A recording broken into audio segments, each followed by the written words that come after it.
Good morning बच्चे। आज हम लोग क्लास 8 के फिजिक्स का फोर्स एंड प्रेशर चैप्टर का हेडिंग है, जिसमें हम लोग फोर्स के बारे में जानेंगे। फोर्स यानी बल। बल क्या है उसके बारे में हम लोग को जानना है। यानी ए पुश और pull on an object can change the motion of a body is called force. यानी बल वह क्रिया है जिसके द्वारा जब किसी वस्तु में लगाया जाता है तो उसके गति में परिवर्तन आता है, उसको हम फोर्स कहते हैं या बल कहते हैं। या संक्षिप्त रूप में कहा जाए तो बल को हम लोग कहते हैं पुश और पुल इज कॉल्ड फोर्स। यानी किसी वस्तु के खिंचाव या धक्का को बल कहा जाता है। इसके हम लोग एग्जाम्पल के साथ समझेंगे, जिसमें एग्जाम्पल है स्टॉप ए मूविंग बॉडी। बल लगा करके किसी भी मूविंग जो घूमता हुआ वस्तु है उसको हम रोक सकते हैं।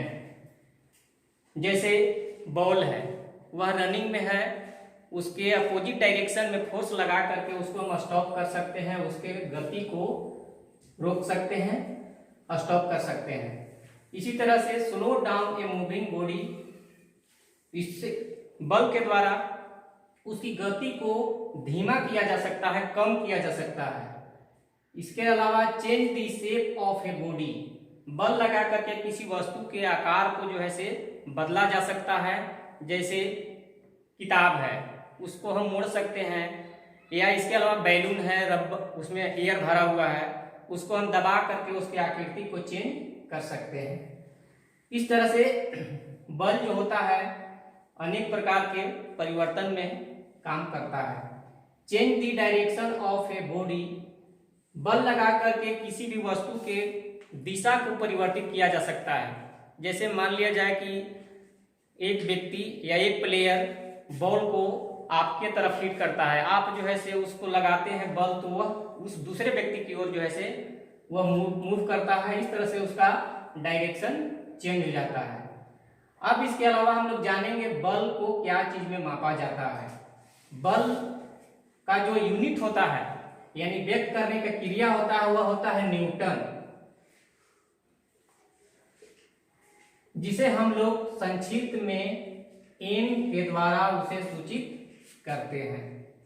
अब हम लोग जानेंगे बल का प्रभाव कहाँ कहाँ होता है और यह क्या क्या प्रतिक्रिया देता है।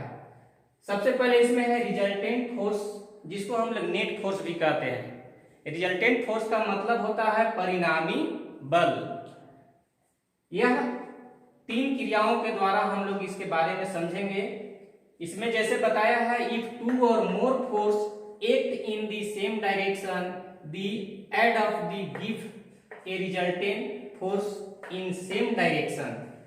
कह रहा है कि यदि कोई वस्तु है, उस वस्तु पर 2 या 2 से ज्यादा व्यक्ति जो है से बल लगा रहे हैं, तो उस वस्तु का यानी उस वस्तु पर व्यक्ति द्वारा जो बल लगाया गया है उसका परिणामी बल क्या होगा।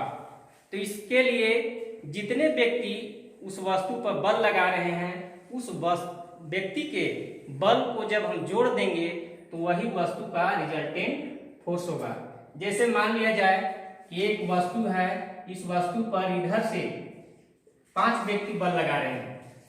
अब यहाँ पर 5 व्यक्ति के बारे में 5 व्यक्ति के फोर्स को हमको जानना होगा। पांचों व्यक्ति का फोर्स कितना है। मान लिया जाए कि एक व्यक्ति जो है से 1 न्यूटन फोर्स लगाता है, 1 न्यूटन, तो 5 व्यक्ति इधर से फोर्स लगा रहा है इस वस्तु पर, तो इस वस्तु पर जो लगाया गया रिजल्टेंट फोर्स होगा वो जो है से 5 से हम उसमें मल्टीप्लाई कर देंगे, यानी वह 5 न्यूटन उसका रिजल्टेंट फोर्स हो जाएगा। अब इसके बाद बता रहा है कि if 2 force act in opposite direction, ये हम लोग पढ़े कि सेम डायरेक्शन में एक ही तरफ से जो है उस वस्तु पर बल लगाया जा रहा है। अब हमको पढ़ना है कोई वस्तु है, उस वस्तु पर दोनों तरफ से जो है से बल लगा रहे हैं। मान लिया जाए कि ये वस्तु है, इस वस्तु पर इधर से जो है से 3 व्यक्ति बल लगा रहा है, मान लिया जाए। अब इधर से भी जो है से 3 व्यक्ति बल लगा रहे हैं। अब इसमें दोनों तरफ से जो है व्यक्तियों का जो फोर्स का मान होगा वह बराबर नहीं होगा, जिसमें मान लिया जाए कि इधर वाला व्यक्ति जो है 60 न्यूटन फोर्स लगाता है, एक तरफ से 60 न्यूटन फोर्स लगाता है और एक तरफ से 50 न्यूटन फोर्स लगाता है। तो यानी ये दोनों तरफ से अपोजिट डायरेक्शन से उस वस्तु पर फोर्स लग रहा है।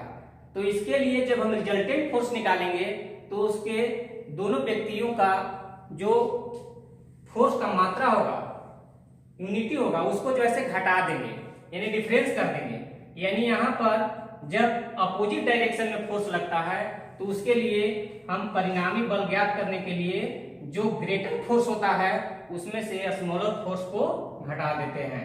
यानी यहाँ पर अगर हम निकालेंगे रिजल्टेंट फोर्स तो 60 न्यूटन माइनस 50 न्यूटन, यानी कि यहाँ रिजल्टेंट फोर्स जो होगा वो 10 न्यूटन के बराबर होगा। अब इसके बाद हम लोग तीसरा स्टेप में चलेंगे, जिसमें बताया गया है if two force act on a body are equal magnitude but acting the opposite direction the net force of the body is 0। इसमें बताया गया यदि उसी प्रकार से जैसे कोई वस्तु है, उस वस्तु पर दोनों साइड से बराबर बल लग रहा है, इधर से मान लिया जाए कि इधर से भी व्यक्ति है और इधर से भी व्यक्ति है, इस वस्तु को मान लिया जाए कि दोनों अपने अपने डायरेक्शन में उसको खींच रहे हैं, तो ये जो है इधर भी 10 न्यूटन से खींच रहा है और इधर भी 10 न्यूटन से खींच रहा है, यानी दोनों का डायरेक्शन जो है क्या हो गया, अपोजिट हो गया। लेकिन कार्य जो है एक ही वस्तु पर हो रहा है, ये वस्तु है, उस वस्तु पर अपोजिट डायरेक्शन से बल लग रहा है, लेकिन दोनों का जो बल लगाने का परिमाण है, मैग्नीट्यूड है, वह जो है सेम है, यानी इधर से भी 10 न्यूटन है और इधर से भी 10 न्यूटन है। तो इस स्थिति में इस वस्तु पर जो रिजल्टेंट फोर्स होगा या नेट फोर्स होगा वह 0 के बराबर होगा, यानी हम घटाएंगे 10 न्यूटन माइनस 10 न्यूटन, यानी इसका जो रिजल्टेंट फोर्स होगा वह 0 होगा।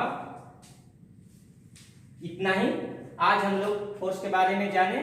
इसके अलावा अब आप लोग को कुछ होमवर्क के रूप में दिया जा रहा है, जिसे आप लोग को घर पर करना है, जो यहाँ पर दिया हुआ है।